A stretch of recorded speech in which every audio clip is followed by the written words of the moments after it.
we have to have a mandatory Title I meeting. Don't worry, it won't be long. I took the liberty of abbreviating the entire Title I PowerPoint so that we can hit some highlights. If you wish to read the entire, I think, 52-slide document, it is posted to our school website, okay? As of right now, we do have a select group of teachers here to my left, your right. I'm not going to hold them here long. I just want them to come by if they could. Some are still in their rooms ready, getting prepared to receive you. Teachers, if you can stand at this time, and we can give our teachers a hand. Thank you so much. Teachers, if you go into the room ready, be prepared to welcome parents. You can do so at this time. Once again, this is the Title I portion. This is an abbreviated PowerPoint slide. We condensed it down to hit some highlights. And if you wish to see the entire 50-plus page, 50-plus slide presentation, it is posted to our website. What does it mean to be a Title I school? You know, there's a misconception that Title I means that you're in a depressed area or it's for poor schools, problematic schools. That is absolutely not accurate. Being a Title I school means receiving federal funds to supplement the school's existing programs. The money is used for identifying students experiencing academic difficulties, providing timely assistance to help these students meet the state's challenging content standards, purchasing supplemental staff programs, materials, supplies, conducting parental involvement meetings, trainings, and activities, recruiting, hiring, retaining highly qualified teachers. Being a Title I school also means parental involvement and parents' rights. Now, that's very important, parents, because you do have rights as a parent. We do want you to be involved. And when we receive the federal program money, that means when you get that nice check that you get from your job and it has that federal withholdings, a portion of that, your hard-earned money goes to Title I funding supporting schools. So since you're paying for it, you have a right to know everything that goes on in the school. Overview of parental involvement. The term parental involvement means the participation of parents in regular two-way and meaningful communication, meaning that parents play an integral role in assisting their child's learning. Parents are encouraged to be actively involved in their child's education at school. Parents are full partners in their child's education and are included when appropriate in decision-making as well as being part of the advisory committees to assist in education for their staff. Two of the biggest and most meaningful advisory committees are our school council, which were required by law to have at school.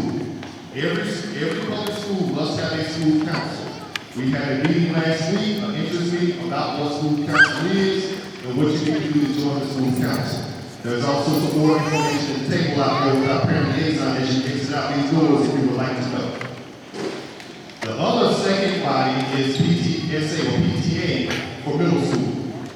PTA is not required by law, however, it is a very important body that we strongly encourage all parents to be a part of.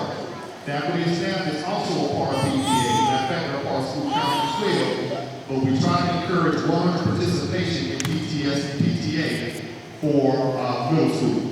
Now, PTA is more of a supportive organization in which you come up with ways on how you can support the school. It may be only you just become a member and paying your PTA dues. That helps a lot because that money goes right back into supporting the school, okay?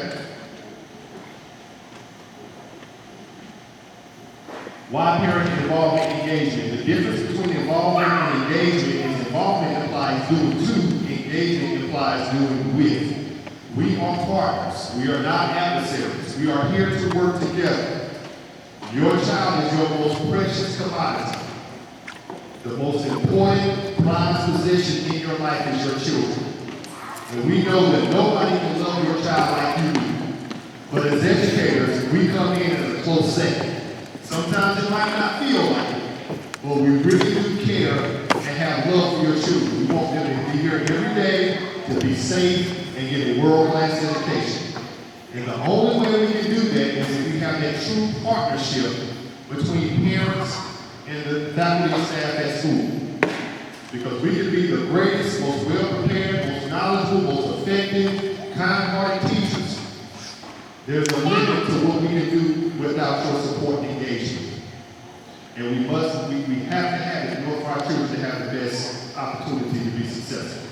We want you involved, more importantly, we want you engaged. Now, being involved is, having an empty campus, taking grade book, making sure your child knows their homework. That's being involved. But when you get engaged, that means you're actively knowledgeable about what's going through, and you take advantage of those opportunities to get involved, like PTA and like school council, and like being a volunteer. We want to gain you, our parents, as partners, and gain the success of our students. We want to hear what you have to say and involve you in the decision-making process to develop goals and achieve them. The establishment of the right kinds of school-family connections is important to us at Eddie White. Now, one of the biggest things that you can do throughout the year to give us your input is to complete the surveys. There'll be Title I parent input surveys, there'll be school improvement surveys that are made available to you. Please make sure your email addresses are updated and in the campus, because those surveys are sent through to your email, as well as you can come up and complete those surveys in our parent resource center. Active two-way communication, participation on school committees support student success, sharing your skills, planning, school events, career day, participants, volunteering, attending workshops, serving as workshop instructors and facilitators, completing surveys. I want to touch on serving as workshop instructors and facilitators for just a second. We are a village. If you have expertise in things like real estate, how to purchase a home, how to buy a car, how to clean up your credit, things that benefit the average citizen.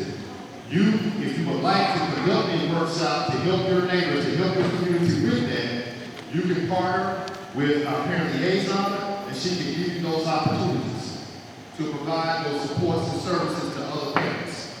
Sometimes you might be on the cooler for a company, and you want to let parents and adults in the community know about job opportunities and training opportunities. If you have that access and that resource, you can partner with the school so that we can communicate to the parents on those opportunities. You can set up a workshop or information set. We can make that happen for you here at Eddie White. School-wide program. Over the past several years, Eddie White has been leading a school-wide Title I school.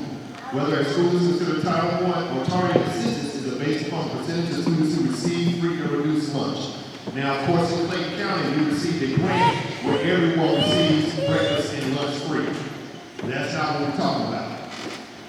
Even though everyone receives breakfast and lunch free, we still have demographics or household incomes, and if it reaches a certain threshold, it determines whether or not you're a Title I school to receive those funds. Clayton County Public Schools, along with several other school systems in Georgia, have been awarded a federal grant that allows all CCPS students to eat breakfast, lunch, and free. I just covered that. Use of Title I funds for instruction. We use it to buy technology resources like computers, laptops, Chromebooks for each student. That's for the district level Title I resource. Responders, document cameras, gizmos, and permits. That's for the school level. Computer-based programs like iReady and STEM-Scopes, again, those are school level.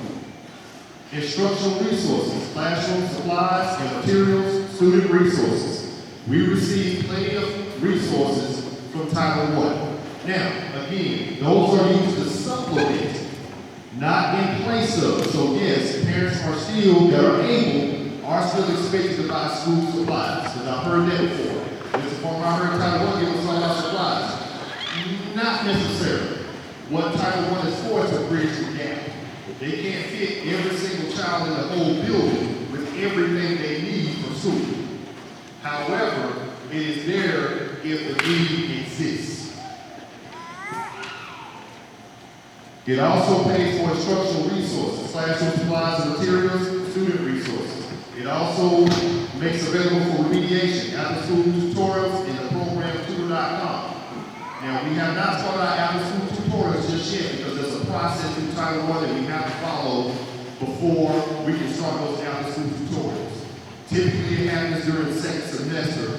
Once we get data that says who needs help and where they need the help, and then we're able to draw a proposal and get permission to use those Title I funds to conduct those after-school tutorials.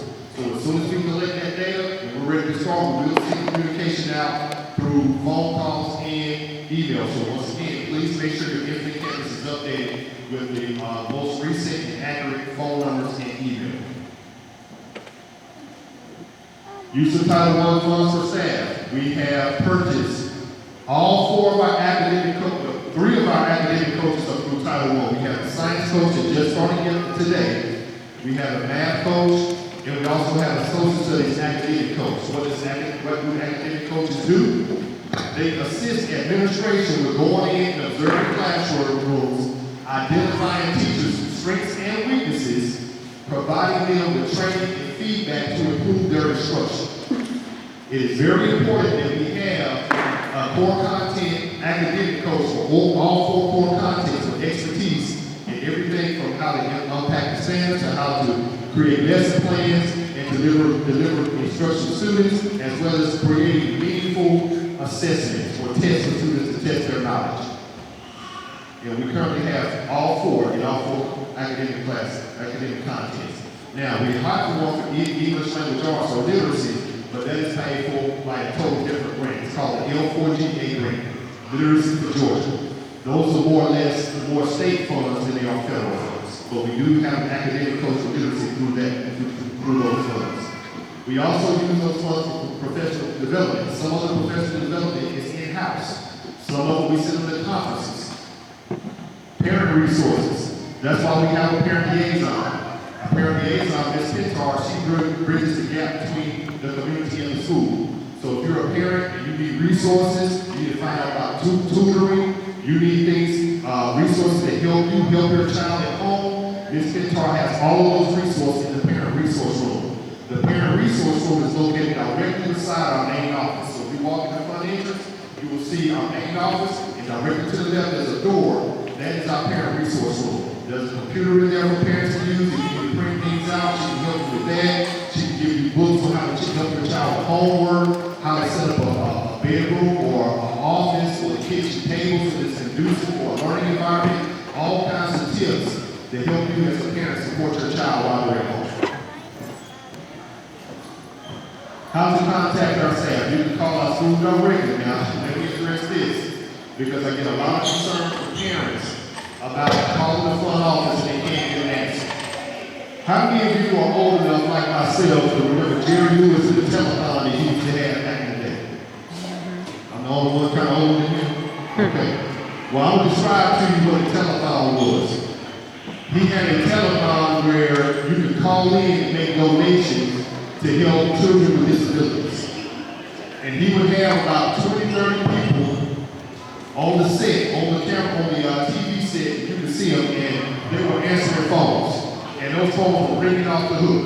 Every time one of the people take a call and hang up, the phone will ring and pick it right back up. Well, our front office had 1,400 students, plus vendors, plus central office personnel, plus families of faculty and staff are calling that front office. So you can just imagine how that phone rings off the hook every single day. I get an email from a parent from I'm calling the office of Isaiah. I go to the front office to find out what's going on. Both my secretaries and my attendant secretary are on the phone. And they just can't answer. And then we do have what we call hot budget. You got like dial 1 for this person, 2 for that person, 3 for that person. But keep in mind, those people that you're dialing those extensions for, they're serving 1,400 students and their families and the faculty and staff. So it's tough, I get it.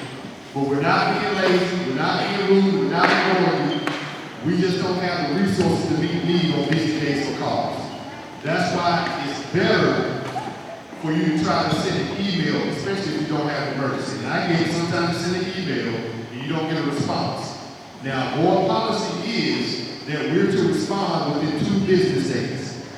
Now, my expectation as a principal is for our faculty and staff to take an email to do everything they can to respond within 24 hours. But we are permitting up to 2 business days by the board policy. Now, I do understand that sometimes you send emails and you don't get responses. That's unacceptable. Sometimes there may be a valid reason. For example, a teacher is out sick. I've had that before. I get a phone call or email from my email, Miss Joseph, on Monday, here Thursday, I haven't heard back. Well, Miss Joseph was in the hospital. That's why she didn't respond. Now, there are some times when teachers are just overwhelmed or whatever the case may be. Sometimes there's no good excuse for it. If you have that issue and you don't receive a response within 2 business days, kindly send me an email and I will get you a response. And I think I just covered everything. Also, source of contact information is our school website. I have a school age child. What I do my best to do is at least once a week check the school website for information. We update that information about that, don't we, Richard? Virtual Parent Toolkit, again, you can see this Pintar for that. Parent grade book is available to all parents via Infinite Campus. Parents, I can't stress to you the critical importance of having Infinite Campus. It is so important that you have Infinite Campus and you have your alerts turned on for Infinite Campus. Every single day, I get several notifications from my child's school about work that's been turned in and the grade they received. If you have that tool, you never ever need a report card. I don't get a report card, I don't even look for a report card for my child until the end of the year when those final grades come, and I like to have this documentation a hard copy. But up until that point, I never need a report card because I see her grades every single day. I get an alert every single day. Also, we will help me track attendance. If my child is late to a class or misses a class, I get that alert on my phone. And if I get that alert, I'm emailing the teacher. Hey, I got an alert saying my child is taking class and my child's late. Would you please provide me with an explanation? And again, I'm in a different school district, but it's the same policy for them. They have 2 school days to respond to me. And if they don't respond by the time my child gets home, you best believe I'm making a beeline to my child by the time I walk in the house to find out what happened to you first period. Why were you late? Okay? So Infinite Campus is a great tool. It also allows you for you to update information like your phone number and your email address. So, I know some people, whether it's a job or you change your locations or maybe somebody hacked your phone, you got to get a new phone or whatever the case is. Okay. If you have to update your phone number, you don't have to call the school or come to the school. You can do it directly in the campus that we don't miss any calls.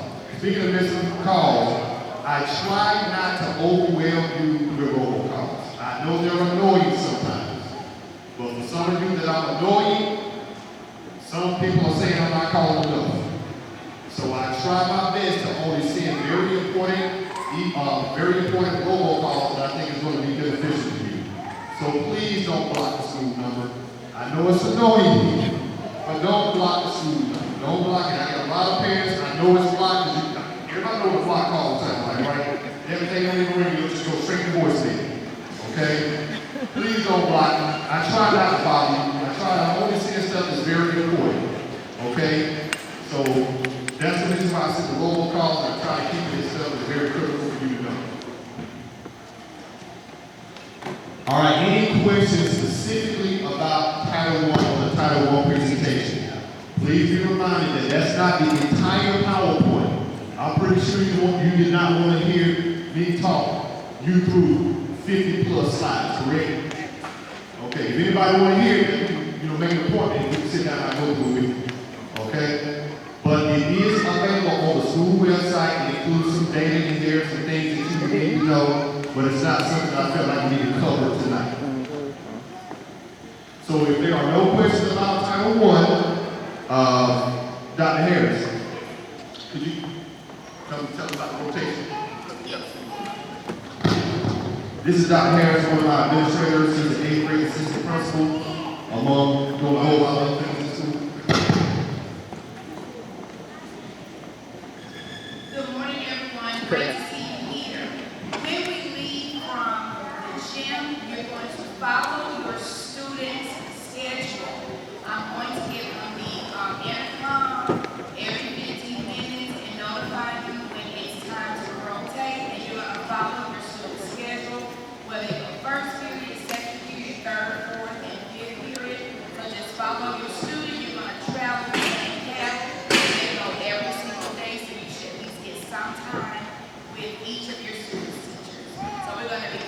our first schedule, which is first period goes from 5:30 to 5:45. And of course, I'll allow an additional 2 or 3 minutes to make a small adjustment, but we just ask that you try to rotate on time, because remember, there will be a group coming in behind you as you move to the next class.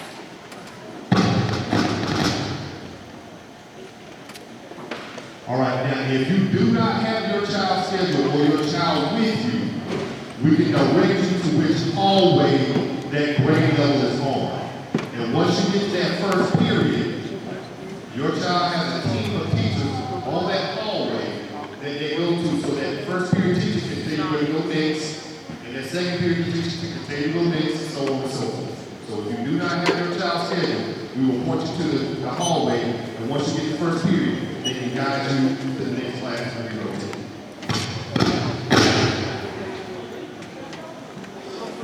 All right, so we are finished up. Wait.